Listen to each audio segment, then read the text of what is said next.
Everyone, welcome to MevBoost Community Call number 3. I will get the agenda here and we'll get started. So that's in the chat. And yeah, it's been quite a busy time since we last had a call. Let's just dive in. So let's talk about Capella. Generally, things went really well. There was an issue that we saw with Prism. Let's see, actually, if Terrence is here, I think he'd be a good one to give an update there, although I don't see him yet. Yeah, I'm here. Oh, great. Do you mind? I mean, yeah, do you mind? Yeah, sure. So the issue was basically very simple. It's when a Prism validator requested a blind block, it signs it, but when it returns back to the relayer using the submit blind block builder API call, we forgot to include the BOS to exact change there. So meaning that if there's any block that has greater than 0 BOS to exact change, you will get a hash tree root miss.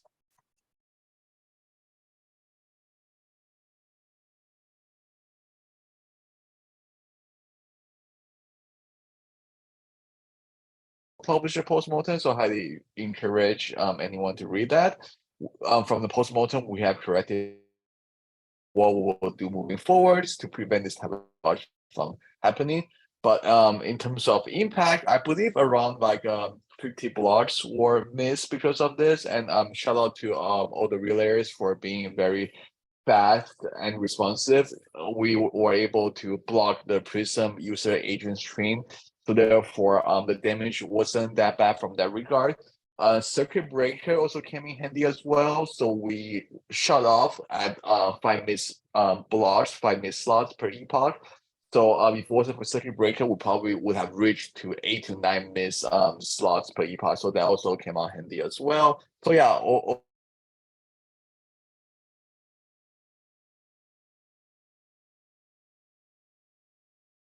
I don't know if it's just on my end, but Terrence, I think you were cutting up a little bit. Yeah, he's cutting off. Okay. Either way, quick recap was, yeah, there was an issue with Prism and validating blocks. And yeah, essentially there was some quick work by people on this call and others to fix that, roll out a patch and get it fixed. I did want to talk about testing a bit. Chris, you dropped this document about the relay perspective. Yeah, so that'd be nice to have actually, Chris, or anyone else. Do you want to give an overview there? Yeah, sure. So we from Flashbot and from Ultrasound were observing the Capella fork together with people from Prism and Lighthouse. And at first things looked pretty good. And then we started quickly to notice the additional missed slots and correlating with invalid signatures on get payload called, at which point the relays couldn't know if it's actually the proposer or not asking for the payload. And then we started jumping into action, trying to diagnose the issue with the CL teams and giving a heads up to the other relays that were mostly on standby around stand 2. And we quickly were able to narrow it down to being an issue with Prism. And luckily, we could identify Prism by their user agent. So we could prevent any bits being sent to Prism proposers. This means even though proposers running the faulty Prism version, they wouldn't miss any slots anymore, but just receive no bits and fall back to local block production. And then, yeah, a new Prism release was rolled out pretty quickly that had the fix. Then on the evening of the day, on like Thursday, there were still additional missed slots, and we tried to trace them down. That turned out to be a configuration issue by proposers actually running the new Prism release, but having an invalid combination of CLI arcs. And after that was basically settled, it was rate stabilized and went back to normal rates. I would say like that's the quick recap here. Great that pretty much everyone was on standby and able to deploy minor updates pretty quickly. And I would also say this, was a pretty good teamwork across Relay, CL client, taking pools, and everybody jumping into action quickly and resolving that quickly. Yeah, thanks. I mean, definitely, yeah, a lot of nice work across all those different groups of people for sure. Yeah, does anyone else have anything they want to add on the actual incident? Otherwise, I do want to just talk about, testing and how we can avoid this in the future.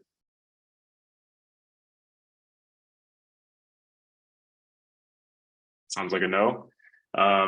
So yeah, I mean, again, I think from this, a lot of the relays and probably different staking pools have rolled out a lot of different monitoring and things like that, just to shore up, when things like this happen, how can we react? I think I saw at least Lighthouse and Prism, and I think the rest of the clients are working on this if they haven't already, but adding the user agent to the MedBoost request in the Builder API, just so it gives us, when things like this happen and it's, scoped to a client, it gives us a little more flexibility around diagnosing and reacting and things like that. So that's really helpful. And then, yeah, I mean, ultimately this was just like a bug in Prism, and presumably we have lots of testing that would catch things like this. So yeah, like at least for me personally, I'm working with some of the testing teams at the EF to work either on spec tests for this sort of thing, or even end-to-end test in Hive. So we have this like pretty awesome testing software called Hive that does more like end-to-end or like network level tests, and it would be like a great place for this type of thing. So yeah, definitely for the next hard fork and really just moving forward with any client release, this is definitely an area to focus on.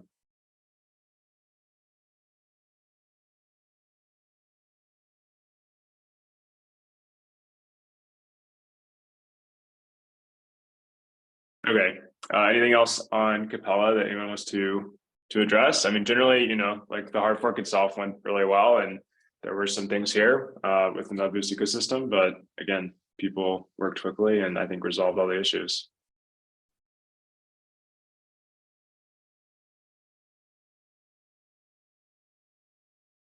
Okay. If not, we'll move to the next agenda item. Another fun thing that happened the week before. This category of unbundling attacks. So I think it's worth just having like a high level of what happened. Yeah, I mean, I can give a high level summary, or if someone else here wants to give an overview. I believe this was with Ultrasun Relay itself. So I don't know if Justin or Mike are on the call and want to give an overview of what happened.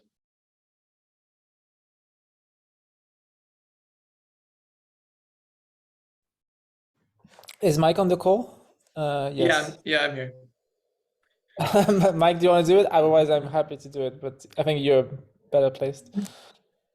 Sure. I guess just super high level. Probably most people have read it by now, but basically on Sunday night, April 2nd, we noticed that there was we got an alert that basically said that a delivered payload didn't match the signature, or didn't match the block hash of the block that ended up on chain for that slot. I poked around at it for a little bit, but then kind of didn't think too much about it.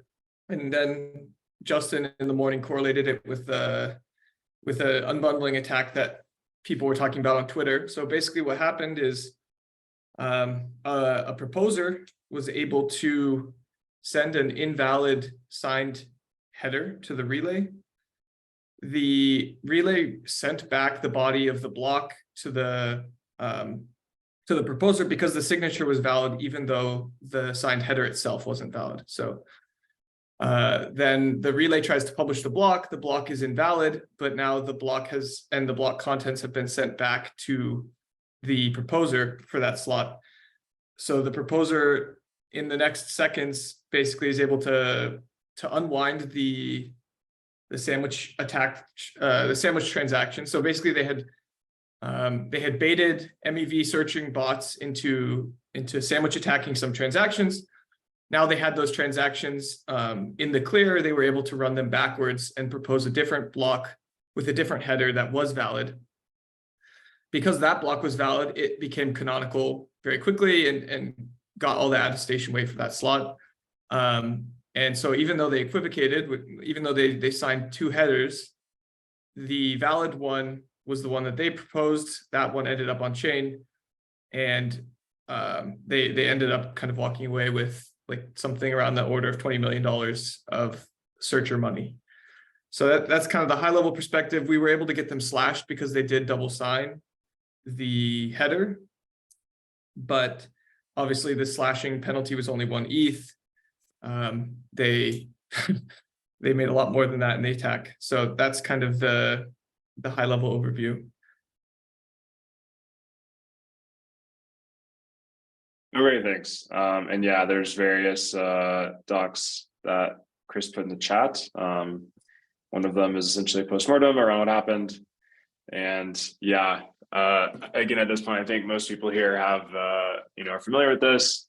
I think it's worth mentioning, again, what are some like mitigations or takeaways moving forward? I think a big one is like just, if you're listening and you're like a searcher or builder, thinking about, what risk am I taking on? If there are, reorg like things that happen, what can happen to, what I'm doing on chain, things like this. So again, generally, I think people understand that MEV is a very like adversarial space, and you should basically assume that if something's possible, it'll probably be triggered at some point. I will say it's, I've got us all thinking more about these different types of equivocation attacks. And I'll just call it this this blog post here in the chat. This is Mike and Francesco. Yeah, again, Mike, anything to add? I mean, I think you kind of went through the high level, just discussing the attack, but if there's anything worth calling out here, this would be a good time. Yeah, I guess the big takeaway here is that what made this attack super easy, not super easy, but what made the equivocating block that they proposed end up on chain was the fact that the header that they signed for the other block was invalid. So they didn't have to race and try and compete against the block that was being published by the relay because the relay block was invalid. So that, at least that part of the attack surface has been patched, and the way we resolved that is the relay beacon nodes now check the validity of the block before they broadcast it. So this kind of protects us against the base case, but the more general version of the attack is where they send a signed header back to the relay that is valid. The relay publishes a valid block, and then the malicious proposer gets the block from the P2P, unbundles the transactions, and publishes a competing block at the same slot. So they are equivocating in here, and in this case, now they have to win the test, like to win the race for attestations in order for their unbundling block to become canonical. So the attack becomes more of a network level thing because they have to essentially beat out the relay proposal. But yeah, it's kind of still possible, and under the current MEV boost design, there's not really anything the relay can do to protect against it. So in the blog post, we proposed a new idea called headlock, which has also been talked about by Dan in his post, which is one idea for a solution, but kind of as is, MEV boost is vulnerable to this type of attack. The blog post also talks about the relationship to this in Enshrine PBS too. So if that type of thing interests you, yeah, give it a read.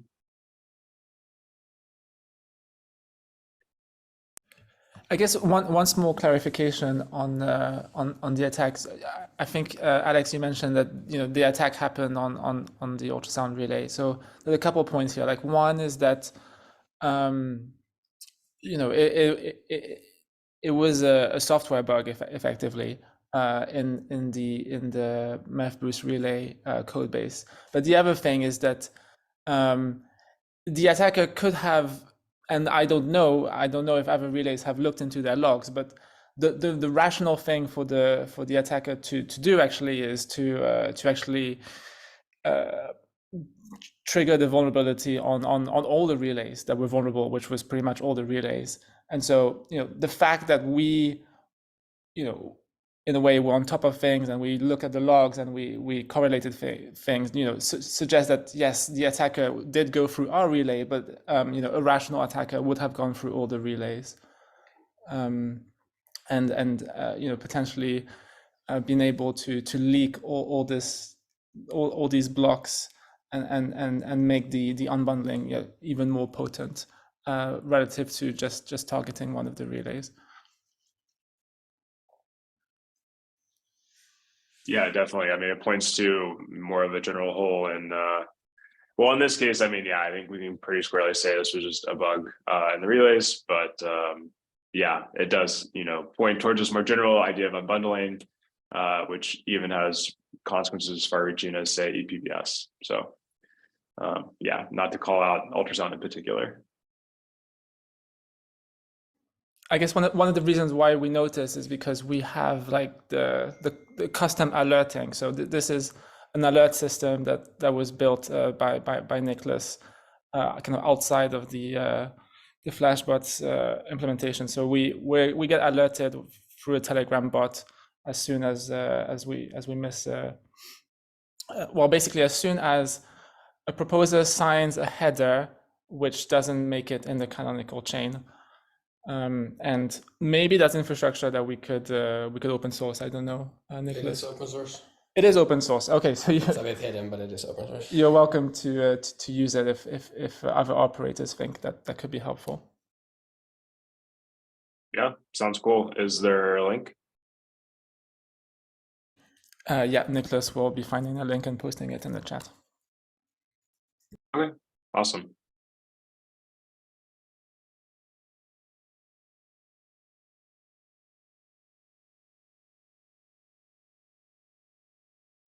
Okay, just taking another look at the agenda. So yeah, anything else? I mean, again, I know this happened a few weeks ago and this was, something all of us are very involved in at the time.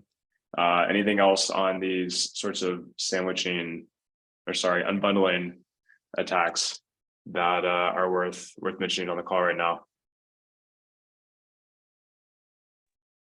I did want to maybe just bring up the topic for discussion of the trade-offs involved in some of the mitigations applied to prevent these unbundling attacks. So some of the main ones being that relays now wait 1 second before returning the transactions to the proposer, giving the publish block some time to propagate through the network.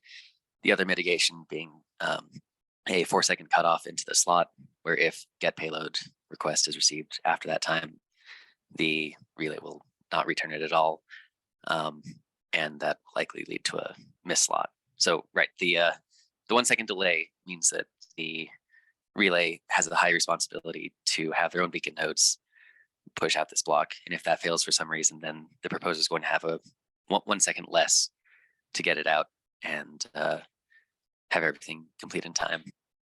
And the 4-second cutoff means that if proposer's infrastructure isn't as good, or they're not able to get out their get payload request in time, that might just lead to a miss slot.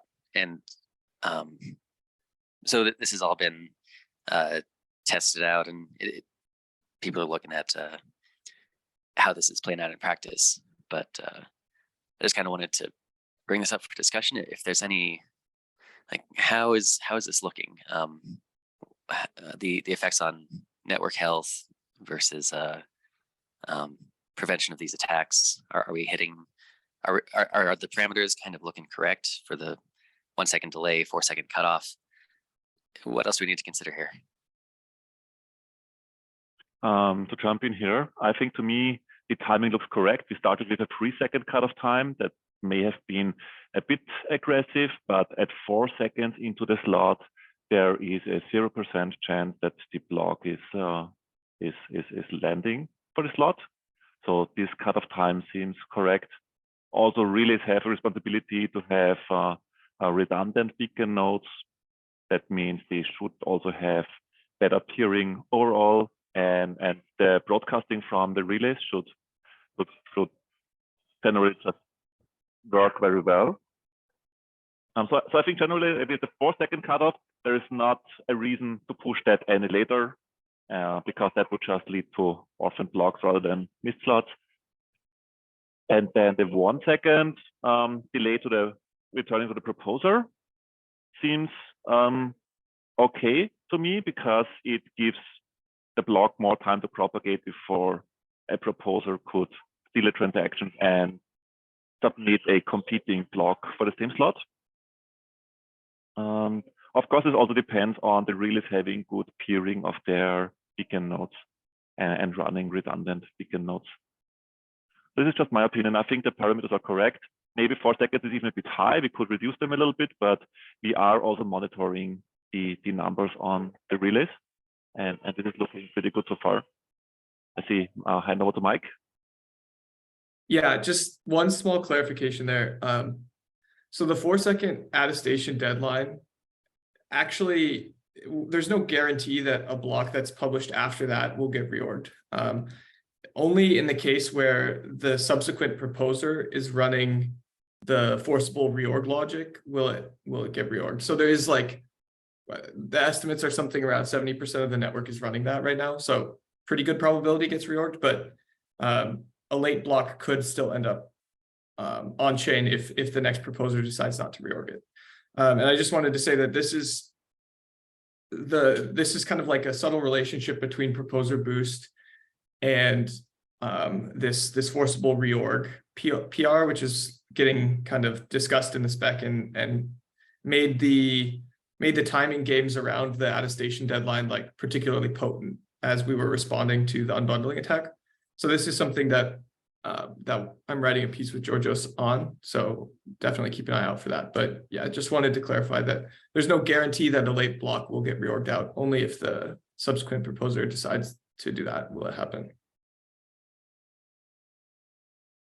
Okay, cool. Yeah, good to get a couple comments there. Just wanted to make sure that we chatted about that a little bit to the broader community. Yeah, and I mean, it is worth bringing up that like all of the changes that we introduced immediately following the attack, many of them we ended up rolling back because they added so much latency that it wasn't worth the risk to the honest proposers, right? So even if we slightly make the attack, if we make the attack slightly harder, even if that increases the risk of an honest proposer missing a slot by like 1%, maybe that's too much of a damage to network health, considering a sophisticated attacker could still pull it off. So that was kind of the back and forth that was happening in the immediate response to the attack was mostly us just trying stuff and realizing that it wasn't worth it largely, but yeah.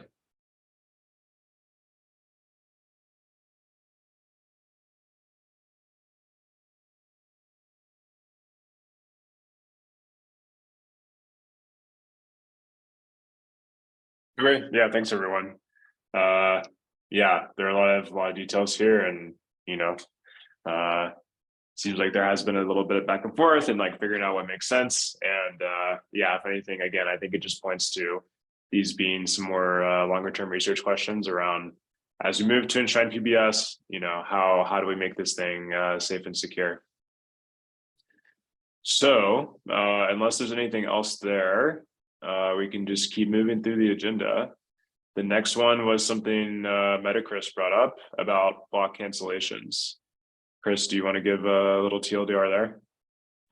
Yeah, absolutely. Block cancellations. What are we talking about here? This is the ability for block builders to override higher value submissions with later lower value ones. This is used by stat-ARP strategies, especially centralized exchange and SEX. And yeah, this has huge performance impact on relays because suddenly every single block submission has to be validated rather than only those with a higher value. And 1 second, screaming kid incident here. Yeah.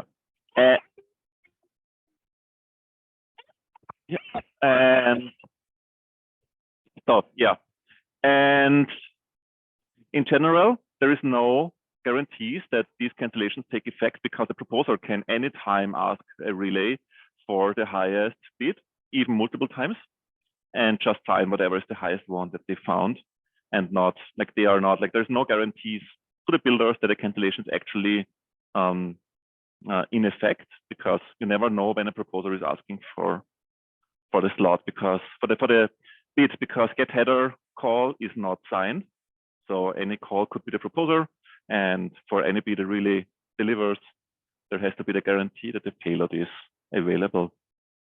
So in general, this means it's not really quite incentive compatible. Proposers are actually incentivized to just watch out for the highest bid, whatever, and then request that with a signed header. Also, in the current PBS designs, it is not supported. It cannot be supported, because builders just broadcast their headers, their bids in the network, and proposers will sign whatever is the highest one that they have seen.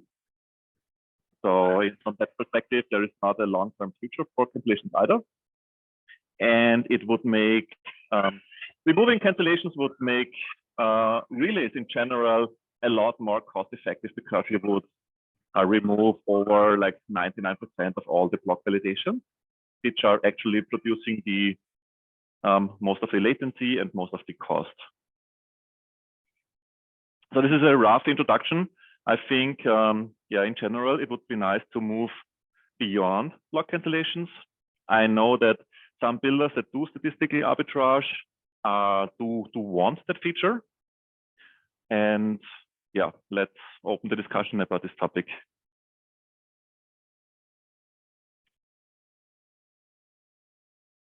Okay, yeah, great, thanks. So, concretely, there's this builder cancellation feature, and the idea is essentially to remove it.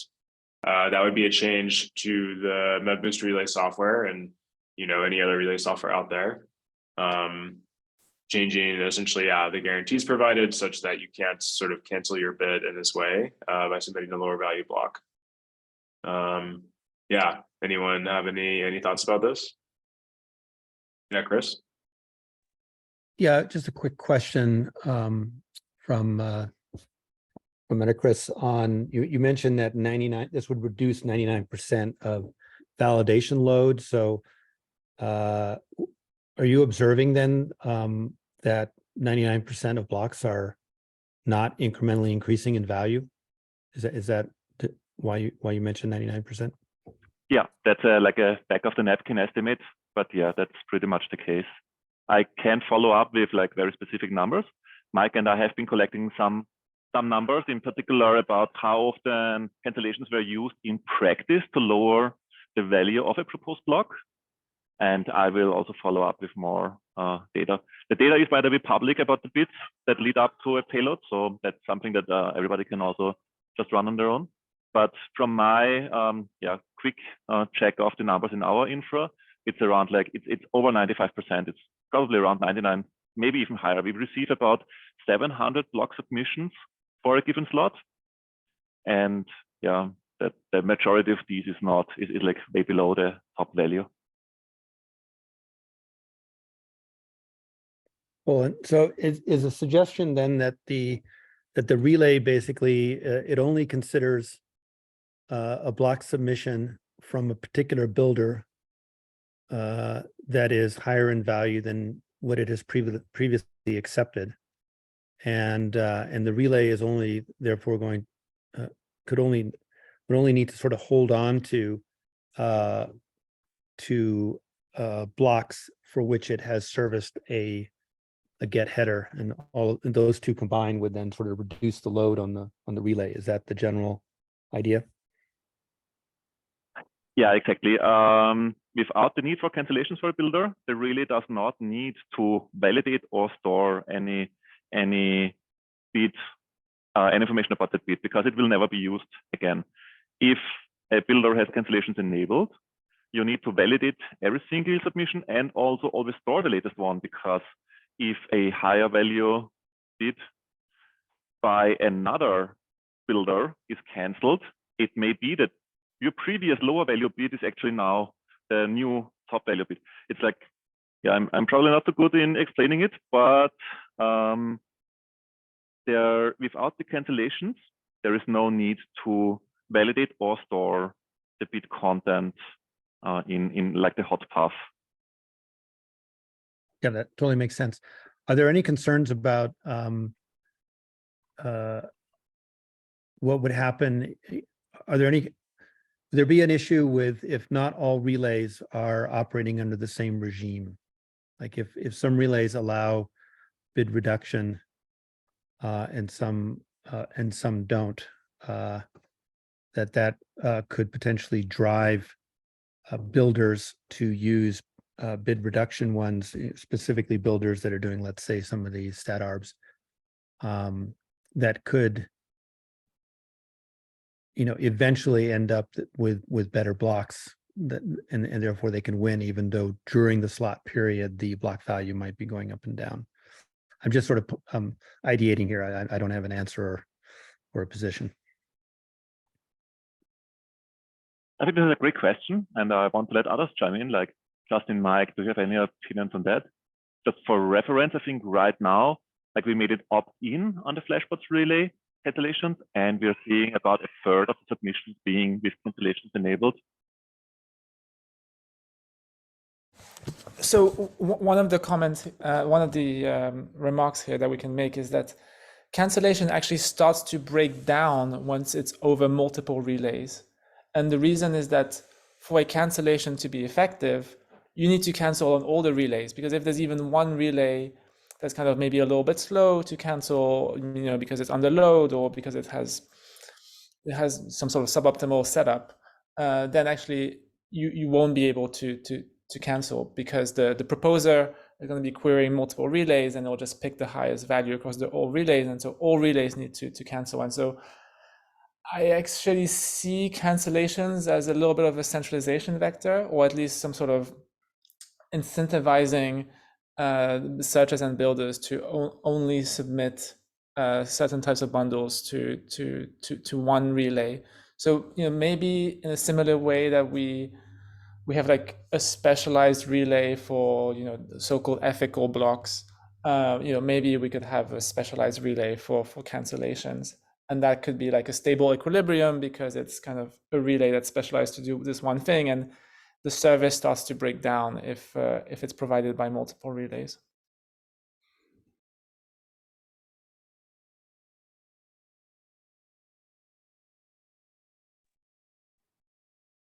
I guess I'll Yeah, just talk. yeah. Sorry. Yeah, we actually have noticed this recently. I think that y'all mentioned that we wrote up a document that we're going to be publishing with that, where lower value blocks coming in to relays that are optimistic or trust those builders to not simulate those blocks. We see that those lower value blocks are coming in right during the time that a get header request is being returned. So optimistic relays like ultrasound or anyone that's trusting the builder will have the lower value bid, where relays that are simulating those blocks will return the earlier block. So definitely currently, if not everyone's doing the same or not operating the same performance, these cancellations aren't being honored by all relays. So, but I'm also curious. I thought from reading the discussion on Telegram that the idea was not to have specialized relays, but to have no relays supporting block cancellation. Right. I think most relays may choose to not support cancellations, but what might happen is that one specific builder whose business model depends on this cancellation feature, they might spin up their own relay potentially. That could be a possible future.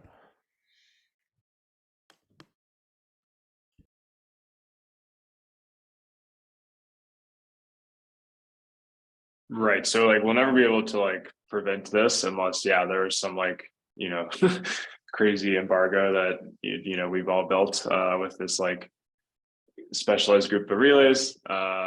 But yeah, assuming that doesn't happen, then we just have to assume this is maybe possible. There's like a couple things here, because like I think there's like an important point to make that has been made, which is essentially like looking forward, it's harder to see how to do cancellations with enshrined PPS, which I believe is, a goal we're all generally working towards. And that's just because like if I try to cancel something I've already like say gossiped, it's like, someone on the other end of the connection could just ignore the cancellation, right? And there's like not really any recourse. So the feature, doesn't have like great foundations where we're heading. So that I think pretty much, again, is a big mark against it. It sounds like it's also a pretty big resource drain on relays today. One comment I wanted to add here was just, we could have a bespoke API for this if relays do want to offer it.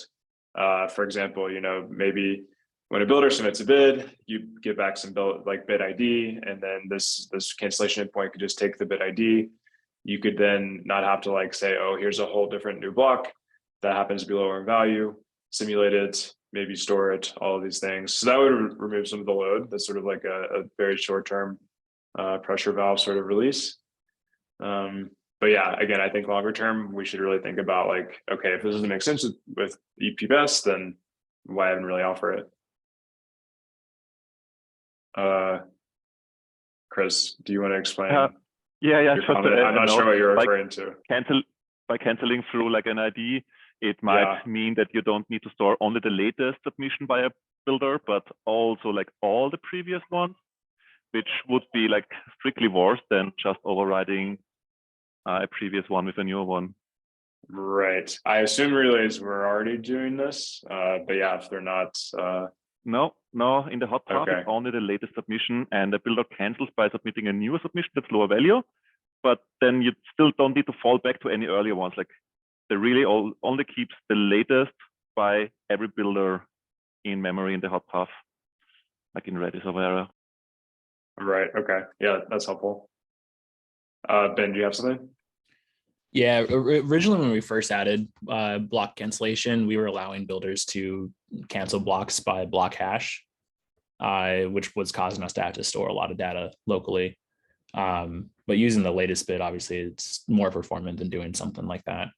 There were just lots of performance issues storing all of those headers and payloads.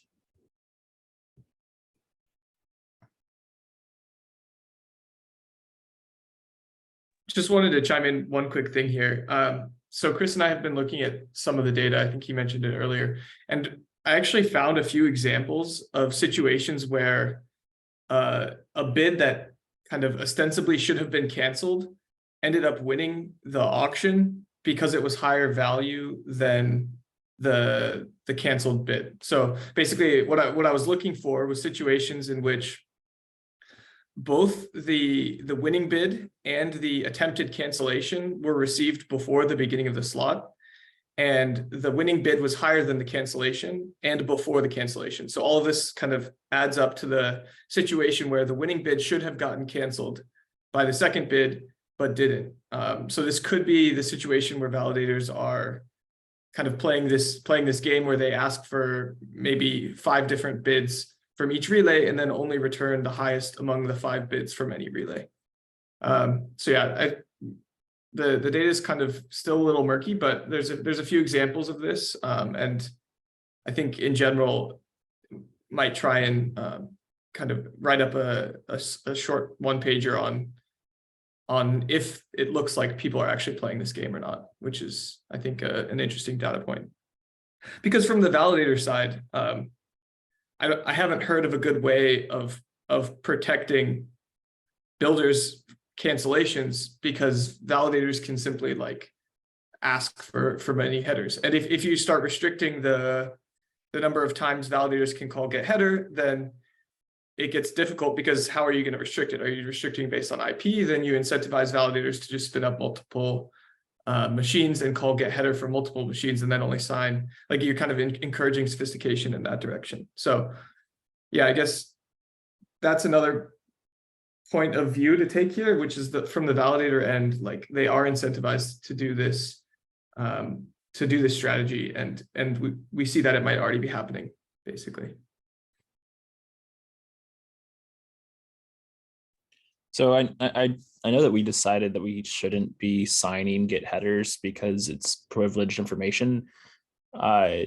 Is there really any real justification for that though, or aside from just not wanting to do it? Because the relay knowing that it's the validator making that request just helps the relay send the right header to it, right? Like if the validator wants to make multiple requests and they sign it each time, that's one thing. But is there really any harm to the system if we want the Git header to be signed?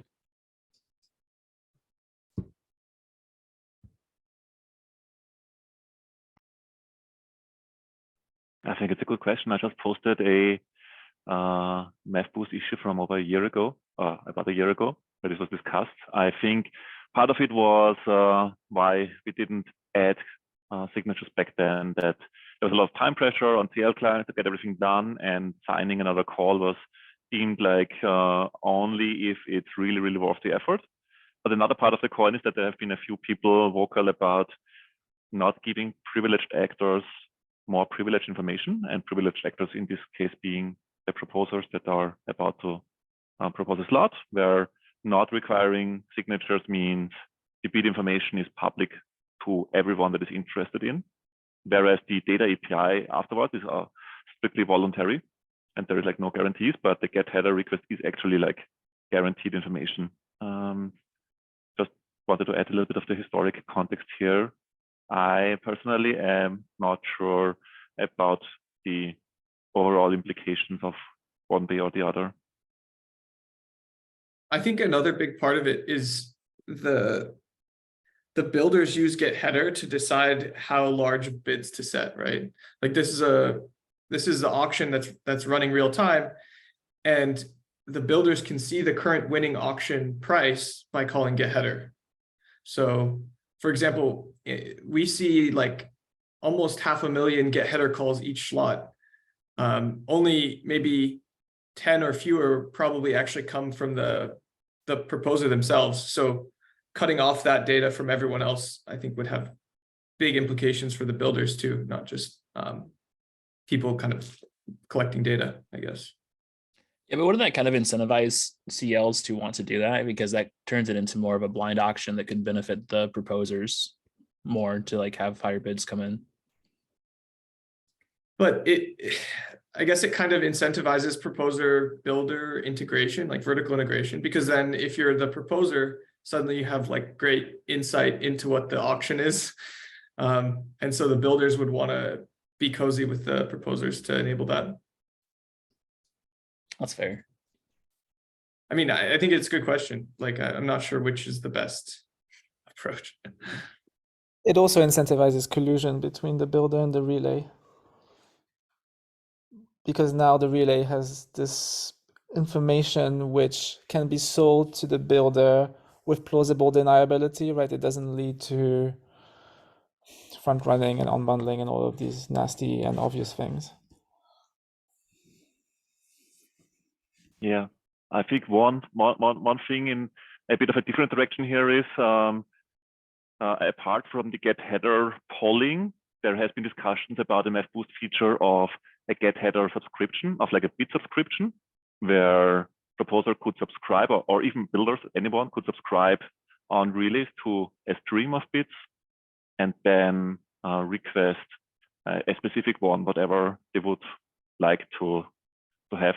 This would certainly be more performant and also more valuable to the proposers, because they don't necessarily need to rely on a single point in time for a given bid, but they can actually receive a stream and then choose whatever they want, which would also not support cancellations, obviously. But maybe this is like the logical step in the direction how the game is actually set up, because currently there is very likely already MathBoost implementations out there that just repeatedly call get header, right? Like there is no strong guarantees on cancellations anyway, and no way to force them. So maybe the actual way to move forward is just making this not like a privileged path for sophisticated actors, but just the default path. So if we fast forward to the end game, like we should expect these endpoints, either the polling or the stream, to get DOSed, you know, similar to Arbitrum having whatever it was, 100,000 WebSocket connections open. And like one way that we were thinking of doing the anti-Sybil is using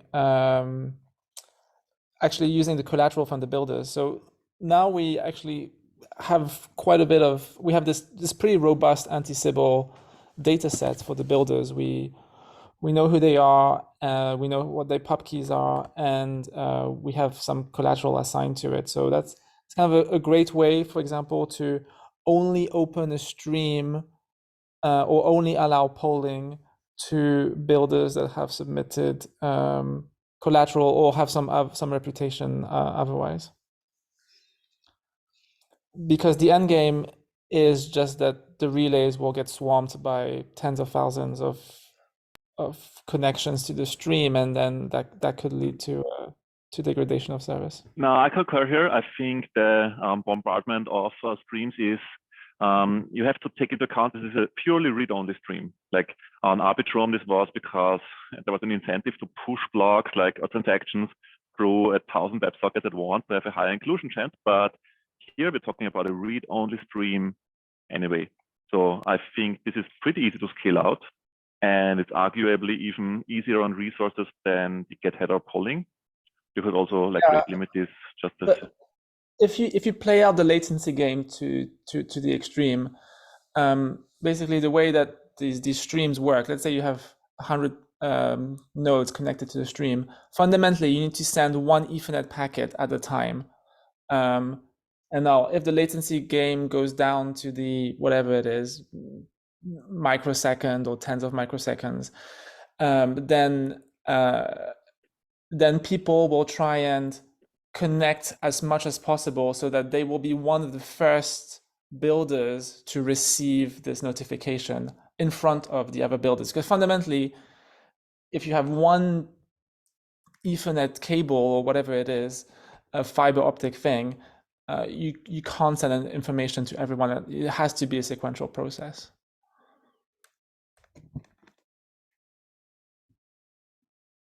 Not necessarily, no. It has to be sequential. I mean, you can easily, like if it's read-only subscription, you can pretty easily scale that out horizontally and have like, I mean, yeah, we can investigate the technique. But you can't necessarily, guarantee that everyone gets it at the exact same time. And by exact, I mean down to the nanosecond. Of course, you can't guarantee that, yes, but I don't see this being a huge DOS vector, really, because you can still put in pretty effective rate limiting, and it's probably just an improvement over the status quo. We should explore this in more detail, but I think we've this sounds solvable. In particular, because it's just a read-only stream. I think we can investigate this more, but I don't see this as necessarily a blocker.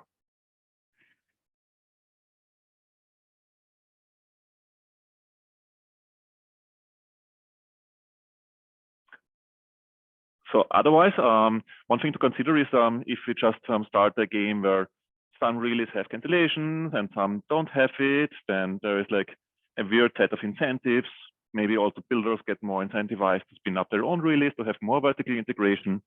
Yeah, I wonder whether we should just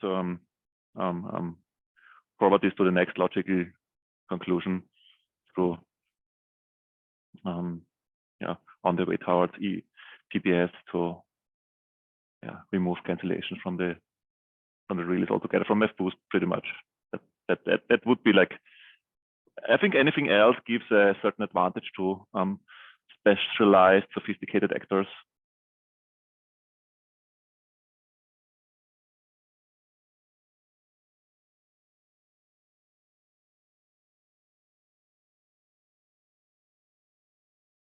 Any other thoughts? I think Bloxroute for some had some differing opinions? Like, would you care to voice them? Yeah, Uri's not here. He definitely had some strong opinions on that in Telegram. You guys probably all saw that. But yeah, I can probably say that whatever they decide is the approach they want to take is what we'll take. So I'm sure Uri and y'all will share in Telegram eventually when they decide.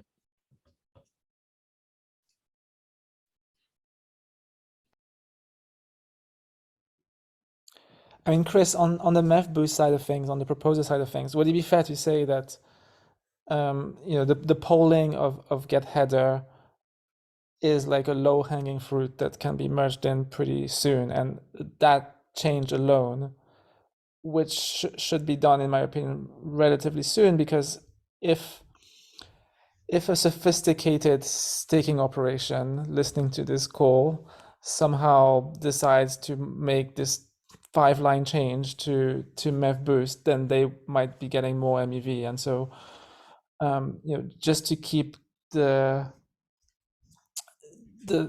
fair a fair game for everyone, we should try and make MEV boost optimal so that everyone can enjoy the best MEV, and this change alone will just nullify cancellations and close this conversation.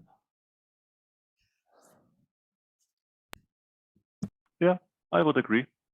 I would be curious if anybody would disagree.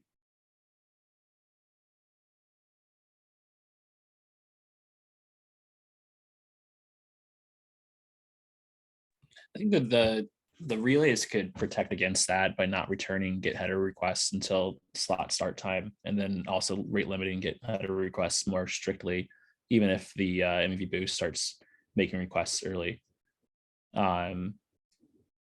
Obviously, like if there's a version that's out there that is trying to take advantage of places that are doing cancellation, then there will probably be another fork version of MEV boost that goes and that is suggested to be used with cancellation. But I mean, even if cancellation goes away, that you can still cancel a block with a higher bid. That's the goal, right? Because the highest bid is always the most accepted one. But I don't know. I think we'd see a back and forth of forked MEV boost versions after that. Wait, but why would a validator run a fork that gives them lower payments? Yeah, I guess that's the point, right? Like if the relay is producing higher MEV, but it doesn't let you make requests until after slot start, because these builders are not sending to relays that don't include cancellation, then people would want to use the MEV boost version that can get them to those blocks, right? So that's the idea, right? If the relays that are accepting canceled bundles or canceled blocks are producing higher MEV, then people are going to want to use them. Yeah, but this doesn't check out in my view, because this forked MEV boost would give you less value as a proposer, because it takes calculations. I mean, maybe this like splits up the relay set into those that support cancellations and not, and then you have the MEV boost that. But I think overall the mainline MEV boost would give the higher value. Also, I don't see relays rate limiting this strictly as practical without signatures, because, for instance, the Flashbots infrastructure does not pass IP addresses through, so we can only rate limit based on IP on our outer firewall, and this we run in AWS. So basically, the lowest we can do is like 300 requests in 5 minutes, I think, or 100, but it's like nowhere near practical to like rate limit the get header effectively without signatures. Right, but like I said, like if a relay accepted cancellation, right, and those blocks were higher value, and they only accepted get header requests after slot start time, and they limited how many get header requests they'll return, then there will be that could be a shift, right? That could be the sell-in feature of using this fork of MEV boost instead of the main MEV boost. But I still don't understand. Like, okay, let's say that they only accept bids, or they only accept get header requests after the slot starts. Then me as a sophisticated proposer, I just spin up 5 OG and MEV boost with the cancellations disabled, and then I can get the best block even though I had to wait until the beginning of the slot, right? I think there's ways to game pretty much any solution for any problem in current PBS, right? But the general case, the 90% case of validators are going to be running a vanilla version of whatever software is available. And large staking pools are going to want to behave with relays, right? Like right now, people want MEV. So if people are gaming the system, people could block those validators in the future. There's a lot of things that could go back and forth, right? Because that's kind of the game right now. So I guess what I'm saying is more the 90% case of validators that are going to be running vanilla software and not trying to game a system.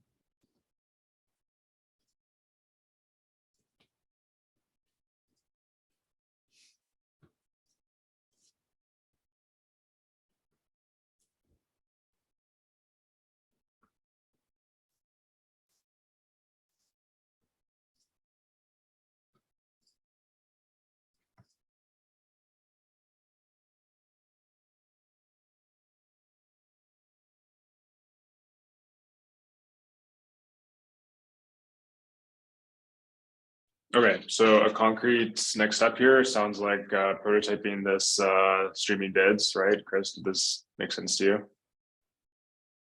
Yeah, that is something. Okay. Also publishing a bit more data would be another thing. Because yeah, then the idea is basically, you know, you just don't have an opportunity to go with the higher bid, assuming you're running on a software.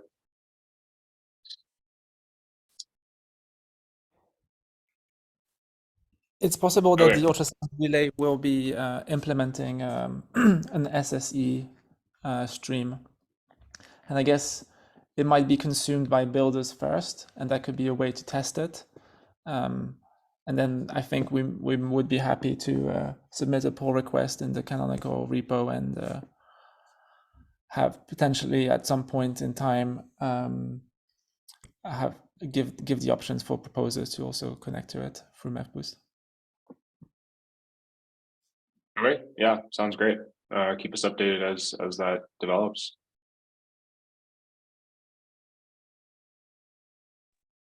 So this streaming bid,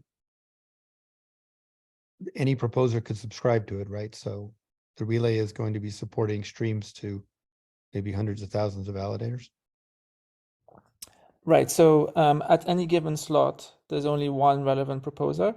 So the way it would work is that at the beginning of the slot, the relevant proposer connects, and then at the end of the slot, they disconnect. And basically, what we expect should happen is that we have, I don't know, roughly 20 builders listening to the stream, plus one proposer, so 21.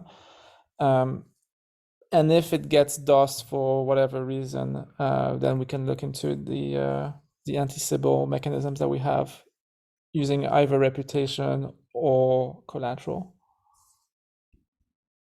So are you proposing that in order for a validator to receive the stream, they have to authenticate with their via signature? No,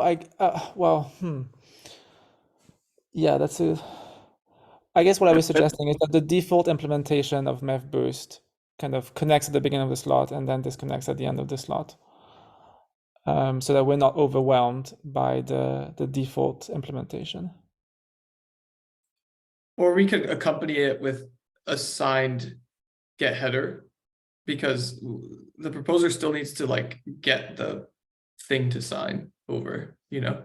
And assuming that we have this like SSE endpoint for the bids, we probably would just publicize the bid size. We wouldn't necessarily want to send out the entire execution header to everyone. So maybe that would be a good way forward. Like builders get subscribed by posting collateral, validators get headers by calling get header with their signature.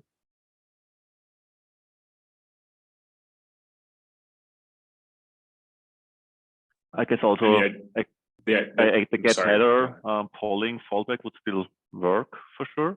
But it's a fair question whether providing these SSE subscriptions, what does that mean for a relay infrastructure? We have just spun up exactly this for the launch of MEF Share, where we have public SSE subscriptions that are not rate limited and not signed. So we are experimenting in production with that right now too. We will make all the software, of course, also public that would be needed for that on the Relay side. But yeah, for sure, it's a good question on what would be the impact on Relay infrastructure providers. I do expect it would be relatively manageable. But then the other, like the only way out for proposals would be to add a signature here, and then we are at the same square one where we didn't want to have get header signatures in first place because of the centralization, vertical integration, and privileged information topic. So I guess the goal would be to have the SSE subscriptions public. And I guess like the minimal set of information through this would be like UID, value, and builder. And I wouldn't expect a lot of traffic going through that, right? Like it's a few kilobytes at most per message, maybe a few hundred bytes, and then like 50 to 100 messages per slot. Well, Chris, we would only submit the bids that increase basically we would only broadcast the top bid if that changes. Yeah, sure. And if we So want to be like less. super fancy, we can also only publish the delta. So it could be like really a small amount of information.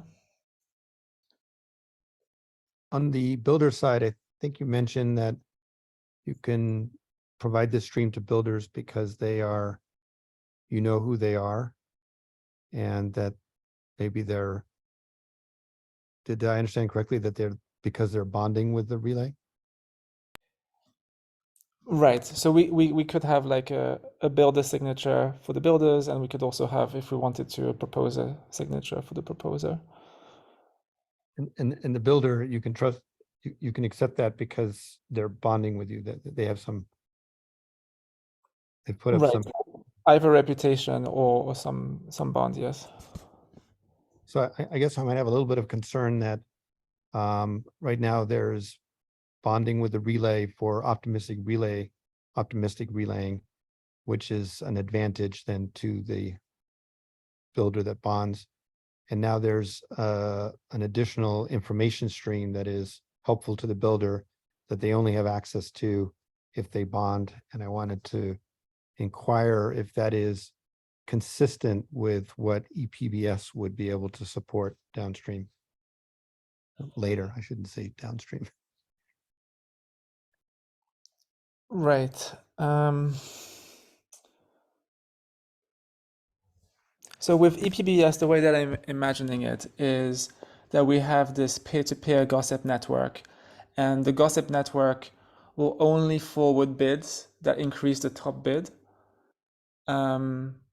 And so as any market participant, like you can just connect to the peer-to-peer gossip stream and see all of this information.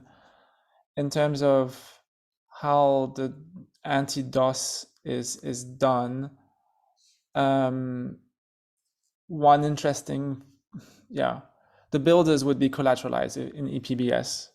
So that's one anti-Sybil mechanism.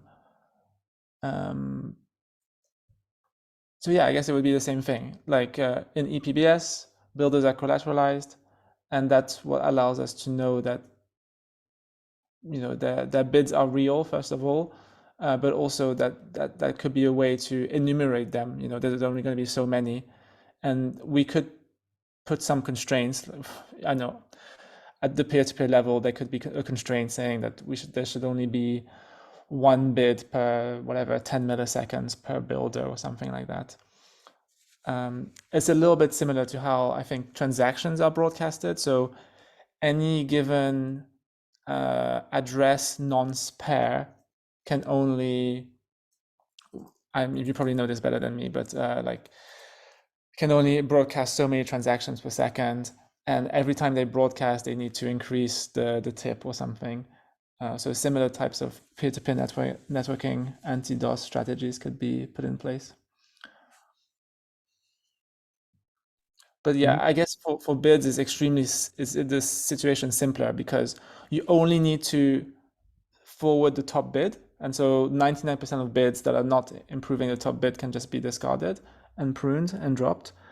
And then also, instead of having millions of addresses now on Ethereum that could all potentially be sending transactions at the same time, there's only going to be, I don't know, 100 builders. Yeah, that makes sense. I mean, if EPBS basically enshrines builders having to collateralize along the lines of what ultrasound is doing now with bonding, then that would work. But that opens up another question for me, which is the bonding right now has a limit. I think it's 1 ETH, and you just go into sort of the slightly slower lane if you have a block value in excess of that. So in EPBS, how would that work? Because that would, builders definitely want to have higher value blocks to their validators if the opportunity exists. Right. So I actually have an ETH research post draft, which I'm happy to share with you privately. I should be publishing it very, very soon, which basically describes some of these the design space. Basically, one of the things we can do is we can cap the amount of collateral per builder to, let's say, 32 ETH, and they're still allowed to make bids that are greater than 32 ETH. So they can still make, let's say, a 1,000 ETH bid, and that bid will go through. That block will go through if it's valid and the block body is submitted on time, and they pay the proposer the full amount, the promised 1,000 ETH. If any of these conditions don't hold true, so if they don't pay the 1,000 ETH, if the block is invalid, or the block is revealed, the block body is revealed too late, then they would lose the 32 ETH. And so basically the question that we need to ask ourselves is like, how much do we want to penalize builders for forcing an empty block? Like most of the time, forcing an empty block is just a lose-lose situation. But that like basically one of the things which is a little nasty is that you can, if you can force an empty block, then that could be used for unbundling. So, for example, if you force kind of I don't know, we need to think through this, but there is a design space where we cap the amount of collateral, let's say to 32 ETH, and that's how much you need to pay if you misbehave as a builder. And so the reason why I'm looking into this is because I'm a little bit worried about potentially the very rich builders that can afford, let's say, 10,000 ETH or 100,000 ETH, the advantage that they could have over small builders. Because my prediction is that we will see single blocks with 10,000 ETH or even 100,000 ETH. And the simple reason here is that at some point in time, there's going to be some hack on very large contracts, or even a roll up. There could be a 1 million ETH hack, and all the MEV will be swooped in one in one block. And we don't want these richer builders to have an advantage. I agree on that. I think we just saw that slashing mechanisms cannot keep up with potential gain, right?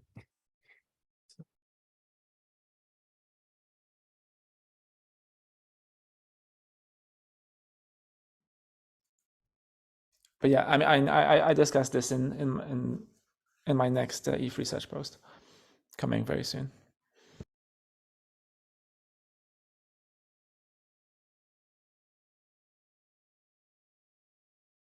Cool. Yeah, sounds exciting, Justin. Okay. That was a surprisingly fruitful conversation, I thought. There was one more thing on the agenda. Let's see. I don't know. Is Matt here from the Pawn Relay team? Yeah, we're here. Great. Yeah. So this came up a few calls ago as an example of a different relay design, and just pointed to different sort of innovation in this ecosystem. And yeah, I thought it'd be good if you could just come and give us a little overview of what you're working on, maybe how it fits into the bigger scene, anything you'd like to share. Yeah, totally. Thank you for that. It's an absolute pleasure. Can I share my screen? You should, yeah. Try. But I might need to give you permissions or something, but let's see. All right, cool. All right, can you see my screen? Yep. Cool. Right. So basically, I'm Matt. I'm from Blockstrap. I'm joined with Vincent here in the room. So we basically doing an experiment. It's all so basically it's called PON, proof of neutrality. Though it's called relay, it's not really a relay, right? So that's the first thing. Is like I'm sitting in a relayer's room. I'm going to talk about something like, okay, how are we going to go ahead with less relying on relay? So forgive me on that one, but that's what we're trying to do. We started this in DEF CON Bogota. Usually, there's a lot of talk about censoring and things like that. So we start looking into it, what we can do. How can we have a neutralized relay experiment? And it literally started as an experiment from DEF CON. So looking at that, and we took an approach is like, if we want to push things in a little bit sideways, like the pre-block and post-block, and how do we get this? The Vitalik approach is like it's an aggregation way to address it. How do we make sure that builders can be aggregated more effectively if you can game the system in such a way that could be incentivized to all the parties? So that's the way that we took it. So essentially, looking for all the things that we did. Justin had an amazing presentation about the witness encryption. So we took that approach is slicing this into two pieces. So one is like the off-chain coordination, and another one is like more of an on-chain. So that's what we call the dual framework. So one thing what we did is, how can we have this kind of more guarantee on what the proposer is receiving? So the proposer is receiving all this block headers need to be have invalid blocks and all this kind of things. So we want to have all this kind of things to be validated before even reaching to the supposed relay part. And that's what the off-chain does. And the on-chain part is more of how do you identify and serve the parties, like the builders are registered, proposer registered, and there's another party. So that's more of an on-chain registry that we created. That's a full-fledged smart contract suite. And that's also deals with the payout pool. And that's kind of a SMI smoothing, but it's more than that. It's a very interesting architecture. Right. So this is what happens now. And in the proof of neutrality is one way to look at it is encrypted block with a payment proof, and then it just goes through it, and the builder gives a bid plus an inclusion list. It doesn't really give all the whole transaction, just a block header, and then it goes through a second price auction, and the winning bid will be selected. The whole thing is currently is getting simulated in the one slot period, so we don't really have multiple slots right now. So and the winning bid will just go to the new boost, and the proposer will just pay the amount to the payout pool. So, in a way to look at this is very close to how the optimistic relay currently, they have the architecture, but it's the difference is there is no penalty for the relayer because it's guaranteed by the RPBS scheme. Also, it's all getting validated, right? So, what we did at the beginning, when we want to do this configuring this markets or marketplace, we want to accelerate. This were the specifications that we set inside, and so what we want to achieve. We want to accelerate this builder proposer coordination in such a way, and also make sure the builders have this kind of strategy. They always have a strategy, but we just want to make sure they have more and more opportunities coming from the proposed aggregations. And the relayers should be kind of an add-on feature, nice to have. The way that we think internally is an IPFS hosted service or in a self-hosted service. You could work the whole system without having a relayer, but with the relay you can actually bring a lot of other things like incentives and meta markets. So, but the one thing which is very important is like, how do we get this kind of a loosely connected actors or proposers as we go ahead, more and more decentralization comes, the Solus sticker comes. These are like very hard to come by, and they're very less sophisticated actor. What's the incentive for them to be in a kind of this kind of a registry membership table and a smart contracts, and where they commit, they will sign the builder's proposal, whatever that's coming through the system, right? So that's why we set this kind of a 3+1 actor. Since the current system has 4 actors, like builder, proposer, which is like the builder and the validators, and the relayer is the coordinator in between. And this new actor is coming in place, is called the reporter, is that watching out everything and its violation will be reported to the on-chain. So one thing that we need to understand is like most of the off-chain coordination will happen, but the on-chain is where the settlement for the proposers. And the builders have a collateral there, and they have a minimum stake deposit that is also being watched. So everything is controlled by on-chain, right, later. So that's where the reporter is completely new. So since this was an experiment we started, obviously we got to start somewhere. So we took this the whole software which is available and start like, how do we do this? How can we have more direct coordination between the builder and proposers? So we wrote a custom software on the Get. Obviously the relayer that we use a Flashbook relayer for the testing. I think we're done with that. So just going into mainnet. So all the things is like the MU boost and relayer. It's very, very tightly connected. So we just have to use that, and we use that. Now we're moving away from that. Complete relayer is going to be a new software. So it's not going to be any more a relayer kind of stuff. It's more of a sequencer. So the proposer is out of the box from MU boost. We also stumble upon a lot of problems, like, how do we make, changes like in on-chain registration and things like that. I'm going to touch on the next slides. And the report is completely bespoke. Before you move on, I just Yeah. can I have just one moment, because I have to leave, and I just want to say one thing. I very interesting experiment, and I am curious where this is going.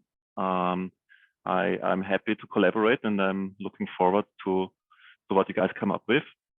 I do want to help you get off on the right foot here, and I have a small beef here, which is that I think you guys may, I don't know. Let's put it this way. The way you started with the Relay code base without attribution and with launching this under an incompatible license is not great.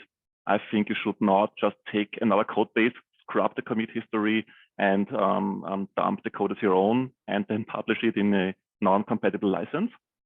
So what I'm asking you here is that please have the correct commit history and have the correct license. The Flashbots Relay code base is under the AGPL license. This does not permit to release this under the MIT license. And I would ask you that you do not scrub the commit history from the original authors, but keep that and just build on top in a nice collaborative open source fashion. That would be my ask. Yeah, that's fine. That's as we said, we just not going to use any more relators. We're going to throw it out anyway. It's fine. Great, thank you. So looking at this scene, the on-chain, we have an on-chain component. So the users, all the proposers, reporters, and the builder, they will register through the on-chain smart contracts as the proposer registry. So that's like more or less like less than 60 seconds, UX. They drag and drop and they will just go. So it's very mainstream driven. So we want to make it like more adaptable. So how does it work right now? It's like this is like single slot. Currently, like you get a blinded block, signed blinded block with the RPPS from the builder, and it goes to the relayer, and then the bid will happen. So currently it's like 2 + 8 + 2. It's not latency very good, but we were just working on it. So within the 2 seconds that you get all the blinded blocks and get validated, and the second price auction will run it, and the biggest bid will go to the proposer. Before that, the host service will actually validate with the RPPS. The payment proof is there, and then it goes to the proposer. Proposer sign it. None of the neither relayer or proposer has any kind of visibility to the block contents. Goes back to the builder, and the builder publish first. And this is one of the things that we noticed when the large bug happened, like in a few weeks ago. We're looking at this flow. Luckily, we had this kind of first builder will publish everything to the blockchain. That wasn't the case. So we're also learning when things are coming into production, right? So, and the builder will publish things in the production, and then the blockchain, and it will go to the proposer, and the proposer will just get the block content. So proposer will never see anything, neither the relay will see any block content before it's getting published. So having said that, all this experiment, what we want to see here is like, more of like a pre-block building and post-block building supply chain to be more modular and plug and play. So we have this kind of collateral and on-chain reputation, tamper-proof on-chain. So we can have like, get more and more optimistic approaches to how the builders can directly coordinate with the proposers, and then, without having any kind of dependencies with the relays, but the relays can have like additional logic to come into have like, subscription based or any kind of additional, the bidding strategies and just in time kind of strategies, or later delay settlement like a gas token kind of stuff, and on-chain sequencers, DAO sequencers, protocols taking that kind of things. All kind of innovation is possible when we have this kind of an on-chain tamper-proof information is available for all the relays. Currently, it's like one relay information is only belongs to them, but here it is like, everyone can play with that. The current payout pool contract construction is like, there's a majorly one inflow is the block payments, and then obviously there's a staking contract that the builders will register, they have a minimum stake deposit. But then there's another payment flow is like whenever the violation happens, the reporter will slash it, and then it will just redistribute to the other pool members, and it gets settled on a weekly basis, right? So this is a really interesting contract. We release our audits by the runtime verification. We have documentation, please read it. A detailed walkthrough also we've been given there. So what is this, the more of an optimistic path and the PBS in the on-chain way that we can do it? It's like, we want to have this kind of a balancing act. And one of the major things that we would try to address here is remove the fear of loss, right, for the proposer part. And that's where majority of the coordination need to be there, because people just say that, oh, the biggest, all I want is the biggest payment out there. But how do you quantify that? Is that a one time, or you can just get the payment like in a long term, or you can get a later payment, you have other kind of self-interest, who knows? We need to have this kind of more coordination to come. So this is the way that we want to see it. And also from the builder side, we want to give more opportunity for the builders to have their own strategy that shouldn't leak to any other parties, and they will have more avenues, right? So I'm just trying to speed run it. I know we have a limited time. So where we are now is we are trying to work out this kind of new simple software, and we release under the WTFPL license. So no one has to worry about it. So it's kind of an alternate version for not having any reliance on the relay part, like more of a coordination. So that's all there. So the relay part is completely gone, and that will come. And also we want to have this kind of blind communication. If there's a blind communication, it's like everything is validated. You don't really have to worry about in the relay part. Like I do need to do like a bunch of checkings again and again. You can have this push further backward in the pre-block building exercise, and you can get like more and more optimistic way of getting the blocks using the reputation on the smart contracts. You can have a different kind of biddings can be enabled in between, right? So what we want to have like very close to nothing, like a combination of optimistic approaches to using the historical data, and also like enabling the builders have much better avenues. Also, we are taking, we had a lot of issues when we were working with this kind of validator proxy software. So we're putting more effort on that side as well. We're trying to put together a plan like to have some kind of a types and to have a different validator proxy software that will be in line with the builder API, but an alternate version of Ameboost. The problem is like Ameboost is very restrictive. For example, it needs to have everything to be registered before. We don't really need to because it's already registered on-chain. So we want to have something which is very compatible with the on-chain elements. So that's something that we're doing. So that is the next slide. Yeah, we call that as an MEV plus, a very small, kernel. This is the new experiment that's MEV plus that we want to do it. We want to share it with the community as well as soon as possible, like based on the builder API and plug and play. So we can have like, NPCs can be plug and play. all kind of like DAO sequencer can be plug and play and using the smart contracts, but it should be very minimal. And any relays can be built up on top of it, not only the existing relay construction. So that's where we are with the proof of neutrality. As I said, it's not a pure relay anymore, but it's a proof of neutrality network. That's how we want to bring it close to the PBS. I'm sorry, I just ran out of time. Any questions? Happy to answer. No, that's okay. We have just a few minutes. Yeah, I mean, thanks for this. Seems quite ambitious. Yeah, I mean, at a high level, it seems like, there's different things with the current MedBoost construction that, we're all pretty familiar with that, are still fairly trusted. And, obviously it'd be really cool to relax trust assumptions, for example, moving different parts on chain. And it seems like a lot of the work here is moving in that direction. So that's really nice to see.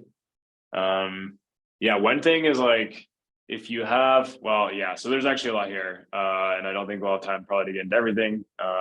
But like one question I had was, first, is there like a website or something? Just like, if people want to learn more, is there a place to go? So website is puonrelay.com. So that's a website. You can learn more of it. I'll just post the link in the chat so everyone can get it. So that's the link. Happy to give this presentation if you want to later. Okay, thanks.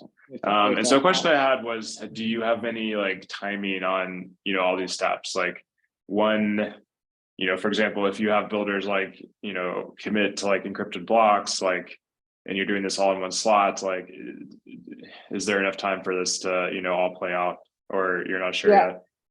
No. We already have that on testnet, right? So that you can play it with the testnet right now. So currently it's 2 seconds for all the block validation that the bids will close 2 plus 0.8. There's a sealed bid is there. So second price auction will close at 2.8 seconds, and then it's about 8 seconds. 6 seconds that they'll be given for to get the proposer signature back, and then 4 seconds will be used for the propagation. That's how it works. And there's we have one builder. Happy to post that information. I don't have it handy. How many blocks that we published and everything. So I think there's somewhere in we have this is the Goerli testnet. So you can see that how many builders are there.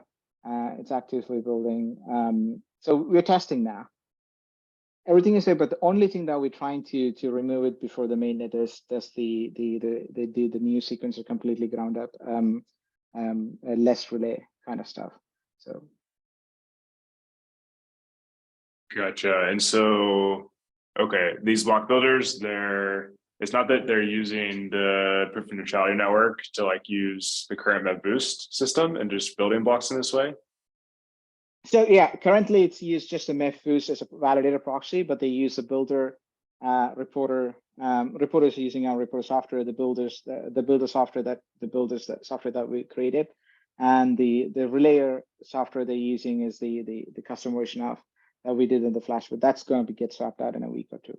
Yeah. Gotcha. Okay. Cool. Yeah. I mean, super exciting, and hopefully people here can follow along at the website and other places that leads. We are at time, so I'm going to go ahead and close the call. But thanks everyone for attending. I think we had some really nice conversations around, both these different unbundling things we've seen in the last couple of weeks, and then also looking forward with cancellations and, again, just hardening this whole construction that we have with MedBoost. Yeah, thank you all, and I'll see you soon. No problem. Thank you.